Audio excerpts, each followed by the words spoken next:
नमस्कार दोस्तों। आज सुनते हैं हिंदी की सबसे प्राचीन कहानी में से एक, दुलाई वाली।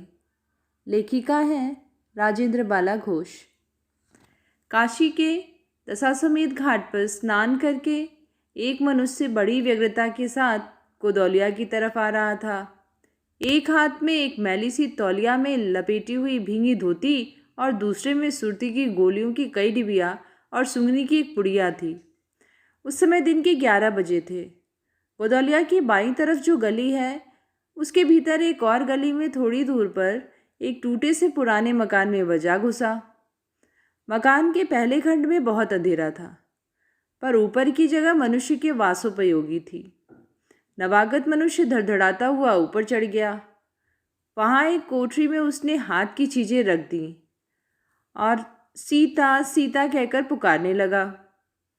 क्या है? कहती हुई 10 बरस की बालिका आ खड़ी हुई। तब उस पुरुष ने कहा, सीता, जरा अपनी बहन को बुला ला। अच्छा, कहकर सीता गई और कुछ देर में एक नवीना स्त्री आकर उपस्थित हुई। उसे देखते ही पुरुष ने कहा, लो, हम लोगों को तो आज ही जाना होगा।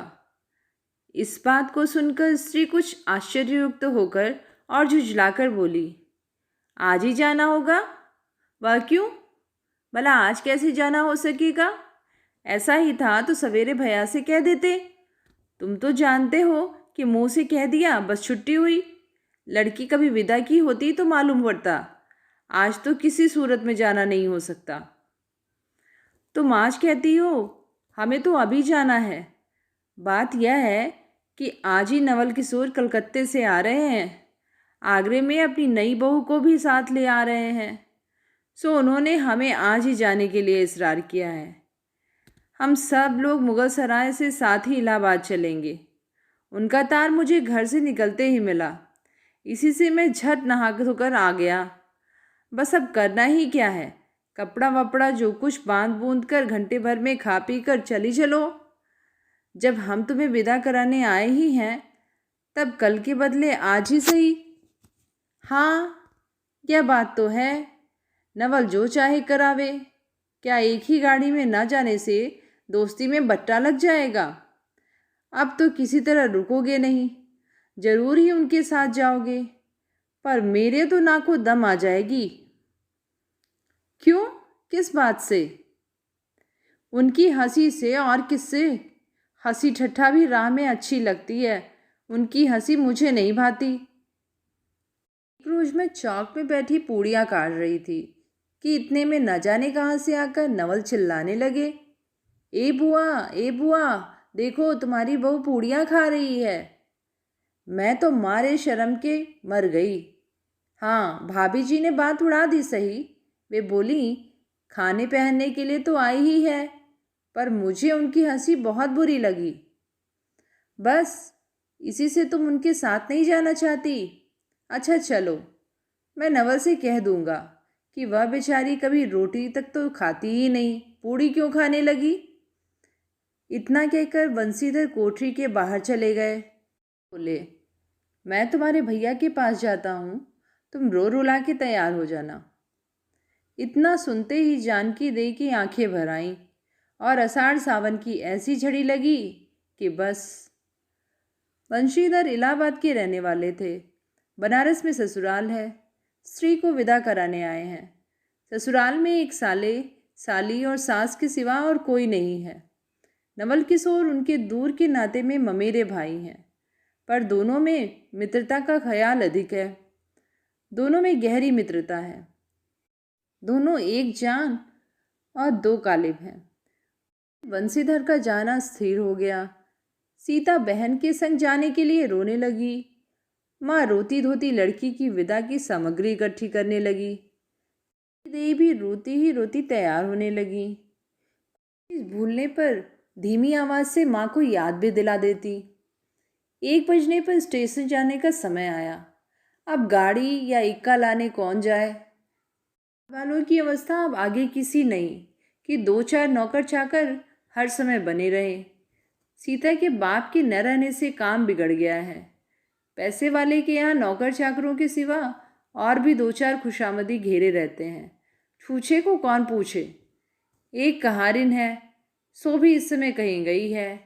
साले राम की तबीयत अच्छी नहीं, वे हर घड़ी बिछौने से बातें करते हैं। इस पर भी आप कहने लगे, मैं ही धीरे धीरे जाकर कोई सवारी ले आता हूँ, नज़दीक तो है। वंशीधर बोले, नहीं नहीं, तुम क्यों तकलीफ करोगे, मैं ही जाता हूँ। जाते जाते वंशीधर विचारने लगे कि इक्के की सवारी तो भले घर की स्त्रियों के बैठने लायक नहीं होती, क्योंकि एक तो इतने ऊंचे पर चढ़ना पड़ता है, दूसरे पराये पुरुष के संग एक साथ बैठना पड़ता है। मैं एक पाल की गाड़ी ही कर लूँ, उसमें सब तरह का आराम रहता है।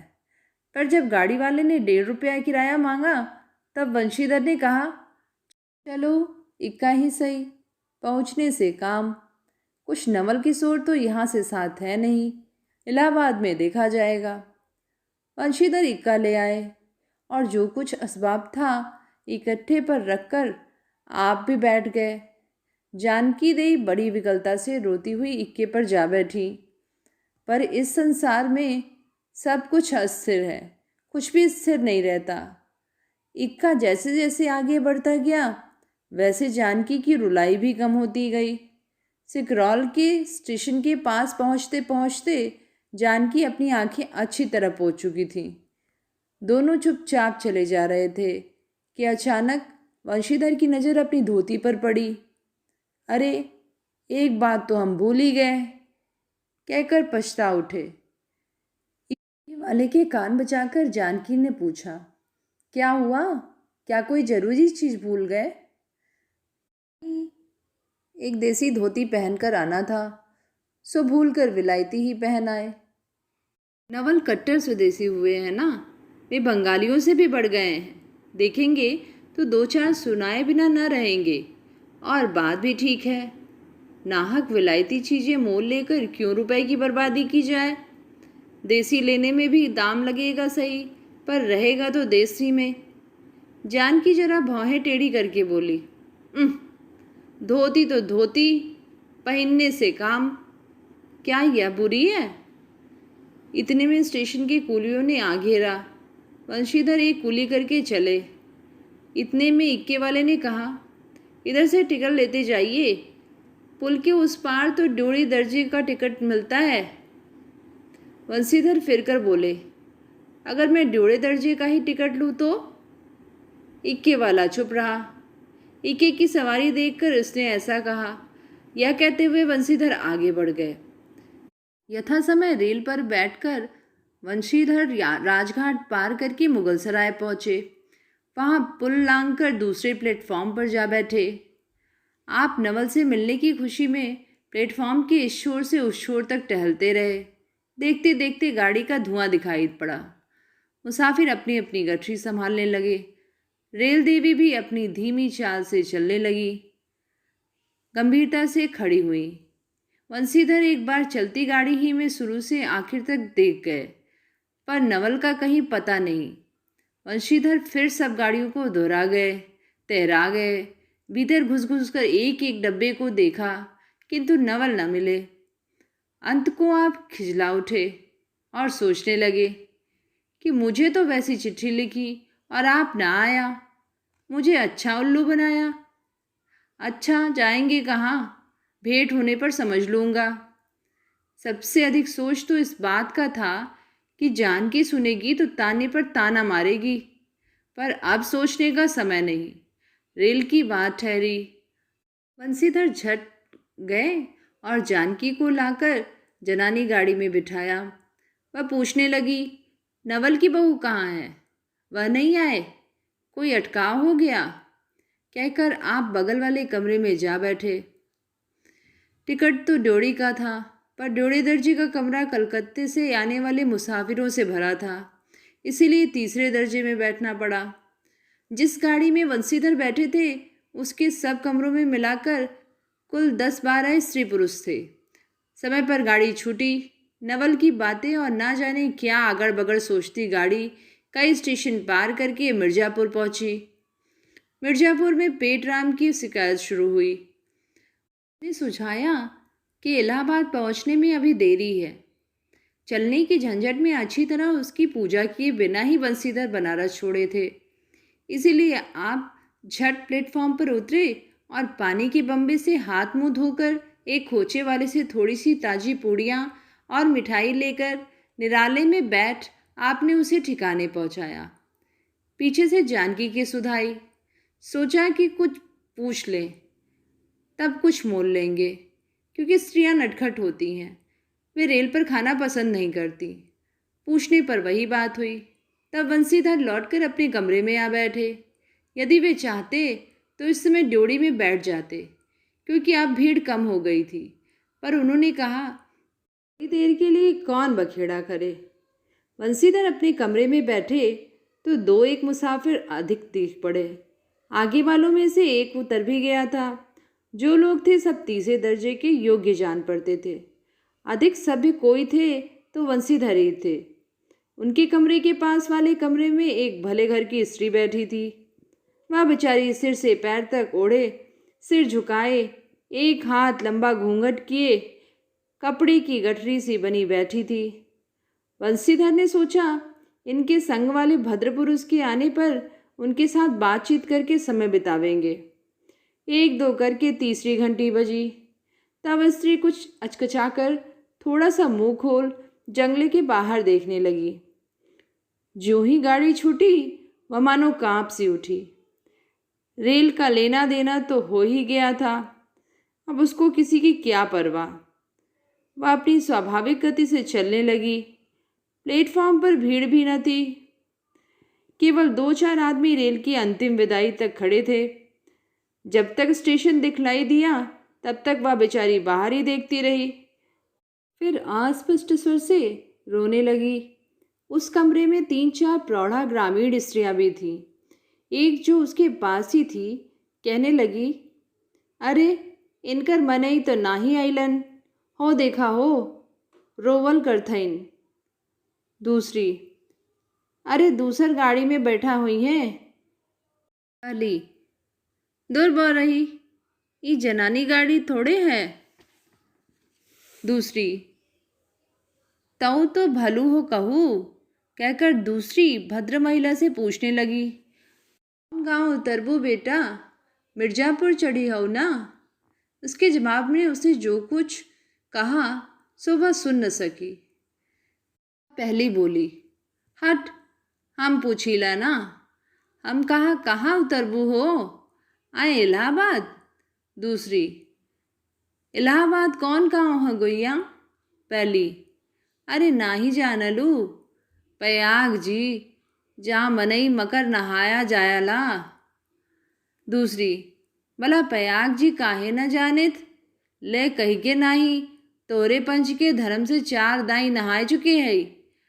वहाँ सोमवारी और गान दका दका लाग रहा, तब तोरे काशी जी नहाए गए रहे। पहली, आवे जाए के तक सब औते जाता बटले बाटन, खून या साहित तो बेचारी विपत में न पहल बाटली। हाँ हम पचा हई, राजघाट टिकस कटौली, मोगल के सराय उतरली। दूसरी, ऐसे एक दई हम आवत रहे, एक मिली औरों मोरे संगे रही। द कौनी टिसनिया पर उकर मलिकवा उतरे से कि जुरतइये गड़िया खुली। अब भैया उगरा फाड़ फाड़ नरियाए, ए साहब गड़िया खड़ी करा, ए साहब गड़िया तई खड़ी करा। भला गड़िया दही नाती काहे के खड़ी होए। पहली, वो मेरे रुआ बड़ी उजबक रहल, भला केहू के चिल्लाए ते रेलिया कहूँ खड़ी होला। इसकी इस बात पर कुल कमरे वाले हंस पड़े। अब जितने पुरुष स्त्रियाँ थे एक से एक अनोखी बातें कहकर अपने अपने तजुर्बे बयान करने लगे। बीच बीच में उस अकेली अबला की स्थिति पर भी दुख प्रकट करती जाती थी। तीसरी स्त्री बोली, टिकसिया पल्ले बायक नाई। साहबवा सुनी तो कलकत्ते ताइले मसूलिया लई। अरे यह तो नाई कि दूर से आवत रहले ना, फरागत के बदे उतर लेन। चौथी, हम तो इनके संगे के आदमी के देखबो न कियो गोइया। तीसरी, हम देखे रहली हो, मजे के टोपी देले रहले इनको। इस तरह उसकी बेसिर पैर की बातें सुनते सुनते वंशीधर ऊब उठे। वे उन स्त्रियों से कहने लगे, तुम तो नाहक उन्हें और भी डरा रही हो। जरूर इलाहाबाद तार गया होगा और दूसरी गाड़ी से वे भी वहां पहुंच जाएंगे। मैं भी इलाहाबाद ही जा रहा हूँ। मेरे संग भी स्त्रियां हैं। जो ऐसा ही है तो दूसरी गाड़ी के आने तक मैं स्टेशन पर ही ठहरा रहूँगा। तुम लोगों में से यदि कोई प्रयाग उतरे तो थोड़ी देर के लिए स्टेशन पर ठहर जाना। इनको अकेला छोड़ देना उचित नहीं। यदि पता मालूम हो जाएगा तो मैं इन्हें इनके ठहरने के स्थान पर भी पहुंचा दूंगा। वंशीधर की इन बातों से उन स्त्रियों की वाग्धारा दूसरी ओर बह चली। हाँ, यह बात तो आप भली कही। नाही भैया, हम पंचे काहे के केहू से कुछ कही। अरे एक के एक करत न बाए तो दुनिया चलत कैसे बाए, इत्यादि ज्ञान गाथा होने लगी। कोई कोई तो उस बेचारी को सहारा मिलते देख खुश हुए और कोई कोई नाराज भी हुए। क्यों, सो मैं नहीं बतला सकता। उस गाड़ी में जितने मनुष्य थे सभी ने इस विषय में कुछ न कुछ कह डाला था। पिछले कमरे में केवल एक स्त्री जो फरासीसी छीट की दुलाई ओढ़े अकेले बैठी थी, कुछ नहीं बोली। कभी कभी घूंघट के भीतर से एक आंख निकालकर वंशीधर की ओर एक ताक लेती थी और सामना हो जाने पर फिर मुंह फेर लेती थी। वंशीधर सोचने लगे, यह क्या बात है। देखने में तो वह भले घर की मालूम होती है, पर आचरण इसका अच्छा नहीं। गाड़ी इलाहाबाद के पास पहुंचने को हुई। वंशीधर उस स्त्री को धीरज दिलाकर आकाश पाताल सोचने लगे। यदि तार में कोई खबर ना आई होगी तो दूसरी गाड़ी तक स्टेशन पर ही ठहरना पड़ेगा, और जो उससे भी कोई न आया तो क्या करूँगा। जो हो, गाड़ी नैनी से छूट गई। अब साथ की उन अशिक्षित स्त्रियों ने फिर मुँह खोला। कब भैया, जो केहू बिना टिकस के आवत होए तो ओकर का सजाए होला। अरे ओका ई नाही चाहत रहा कि मेहरारू के तो बैठाए देलन और अपुआ तउन टिकस लेके चल देलन। किसी किसी आदमी ने तो यहाँ तक दौड़ मारी कि रात को वंशीधर उसके जेवर छीन कर रफू चक्कर हो जाएगा। उस गाड़ी में एक लाठी वाला भी था। उसने खुल्लम खुल्ला कहा, का बाबूजी, कुछ हमरो साझा। इसकी बात पर वंशीधर क्रोध से लाल हो गए। उन्होंने उसे खूब धमकाया। उस समय तो वह चुप हो गया, पर यदि इलाहाबाद उतरता तो वंशीधर से बदला लिए बिना न रहता। वंशीधर इलाहाबाद में उतरे।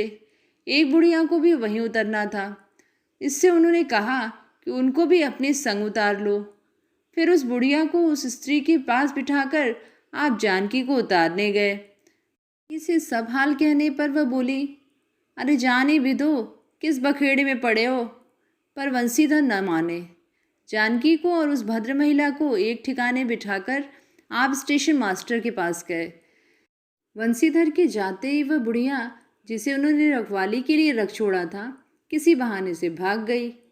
अब तो वंशीधर बड़े असमंजस में पड़े। टिकस के लिए बखेड़ा होगा, क्योंकि वह स्त्री बेटिकट है। लौट कर आए तो किसी को ना पाया।